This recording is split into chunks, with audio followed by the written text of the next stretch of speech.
پارێزگاری هەولێر دەڵێت دۆخی سەختی وشکە ساڵیمان تێپەڕاند مەبەستمەکە گفتوگۆی زیاتر بکەین لەم بارەیەوە بەڕێز ئاری ئەحمەد قادر بەڕێوەبەری گشتی ئەو ئاوەڕۆی هەرێمی کوردستان لە ستۆدیۆ لەگەڵ من ئامادەیە. کاگاری زۆر بەخێربەی. چۆن ئەو دۆخەتان تێپەڕاند؟ ئەم ساڵ چەند بیر وشکی کرد؟ چەند بیری نوێتان لێداوە؟ مەبەستمە بزانم کە قوڵی ئاوی ژێرزەوی ئێستا چەندە لە هەولێر؟ ئێوارەی بەڕێستان و ئێوارەی بیسەران و بینەرانی پێویستار باش. زۆر سپاس.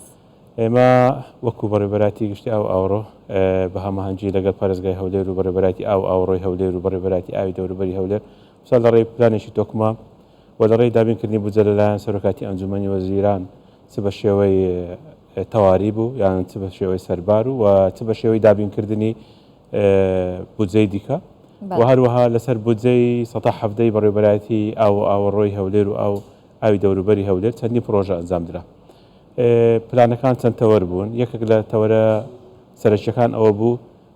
کووە بکەینکەوە کێشە و گرفتی بیرەکان چارەسەر بکەین. کێشە و گرفتی بیرەکان لە چەند بابەتێک بوو. یەکەمیان دابەزینی بەردەوامی ئاستی ئاوی ژێرزەویە کەەوەش بەهۆی وشکە ساڵی ماوەی 20 ساڵی ڕابردوو بەهۆی گۆڕانکاریەکانی کەشوهەوا ڕوودەداتن و بەهۆی ئەو زەخکردنی کەمیەکی زۆری ئاو لە ئاوی ژێرزەوی کە لە هەمان حوزە وەرەکاتن ئاستی ئاوی ژێرزەوی بە شێوەیەکی بەردەوام دابەزیتن. زیاتر لە 110 تاکو ئێستاکە لێدرایتەوەش هەنی بیری نوێی تێدا و بیری بەدیریش تێدایە و لەو بیرانش کە لێدراوێت لێدرایتەوە تاکید زۆربەی زۆریان پێویستی شوێنەکە بووە بۆ ئەوەی کە ئەو بیرانە لێدرایتەوە کە بەهۆی وشکبوون بووە یان دابەزینی ئاستی ئاوی ژێرزەوی بووە و بەشێکیان ئەوانەی نوێنە بەهۆی فراوانبوونی شوێنە جوگرافیەکان یان ئاوەدانبوونەوەی ئەو شوێنانە بووە. وهروها کاری ئاو ئاستی ئاوی ژێرزەوی ئێستا چەندە؟ بەێ ئێستاکە لە شوێنێک بۆ شوێنێک دەگۆڕێتن هەتا لە شاری هەولێر لە منتیقەی ڕۆژهەڵات و باکووری هەولێر تقریبان بیرەکانمان حدودی 500 متر لێدرێتن 500 تا 550 متر ئەگەر بینە ناوەندی هەولێر بە حدودی 450 متر دواتر 400 متریش ئاو هەیە لە کاگاری لە ماوەی ڕابردووە داشکاندنتان هەبوو بۆ ئەوانەی کە قەرزاری ئاون. ئەم داشکاندنە نوێیەکەنەوە هیچ وەفەرێکی دیکە لەو شێوەیەتان هەیە؟ بەێ لە ماوەی 2 ساڵی ڕابردوو 5 جارم بابەتی داشکاندن کرا ببوورە بە دوو شێواز بابەتی داشکاندمان کرد. یەکەمیان 115 لە کرێی قەرزی ئاو کە لە 5 مەرحەلە کرا لە ماوەی 2 ساڵی خایاند ئەو بابەتە چەماک نوێ دەکراوە بە هەمان شێوە ئێستا کە بەنیازیەوەی کە نووسراوێک بکەینەوە بۆ ئەو بابەتە نوێ بیتەوە بۆ پاڵپشتیکردنی زیاتری هاوڵاتیانێکەوە کرێژی زۆری ئاویان سەرا بابەتی دومیش بۆ ئەوانێکەوە پێوەری ئاویان نەبەستا بوو ماوەی ساڵێک و دوومان کە بابەتێک کرا داشکاندنێک ئەوەی کە 800,000 لەسەر بوو ماگانەکانی 800,000 سێ بکرا بوو ئەوانەی لە سنتەری شارەکان بوو بۆ 20,000 و ئەوانەی لە دەرەوەی سنتەری شارە گەورەکانیش بوو هەولێر و دۆک و سلێمانی هەڵە بجە بۆ 10,000 دینار بەوەش ڕێژەی بەستانی پێوەردە 73% ئێستا گەیشتە 84% و بڕێکی زۆر تقریبا بە حدودی 13 ملیار داشکان کرا لە کری ئاوی کری ئاو بۆ هاوڵاتیان بە هەردوو شێوەس. زۆر باشە کاگاری بەردەوام هەولێر لە فراوانبووندا ئەمە ژوا دەکات کە پێویستی دانیشتوان بە ئەو زیاد بێ. پرۆژەی ئینفراستراکچوار بەکوێ گەیشتووە؟ بەڵێ وەکو جەنابی پارێزگاریش ئیشارەتی پێکرد پرۆژەی ئاوی هەولێر چاریان پرۆژەی ئینفراستراکچوار کە پرۆژێکی استراتیژیە بۆ شاری هەولێر ساڵی 2015 عقدێک لە کۆمپانیایکی بەریتانی کرا بەوەی کە لەسەر دوو بەش پێکات بوو عقدەکە یەکەمێ دیڤلۆپمنت فیس کە ئێستا کارەکانی تەواو بووە و لە وەرگرتنە و بابەتی دومیش کۆنستراکشن فیس یعنی فیسی دروستکردن فیسی دروستکردن پێویستی بە دابینکردنی بودجە هەیە ئەو بودجەش ئێمە کارمان لەسەر کردیە لەسەر چەند تەوەرێک ئەگەر قەرزێک بیتن دابینکردنی ناوخۆی بکە ئێستاکە وەکو بەڕێستان ئاگادارن وەزعی اقتصادی ڕێپێناداتن بۆیە کارکرا لەسەر ئەوەی لەسەر قەرز وەرگیرێتن لە وڵاتانی دەوروبەر سەردانێک بۆ شانشینی وڵاتی سعودیا کرا و چەندین دانیشتنی باش کرا لەوێندەرێ و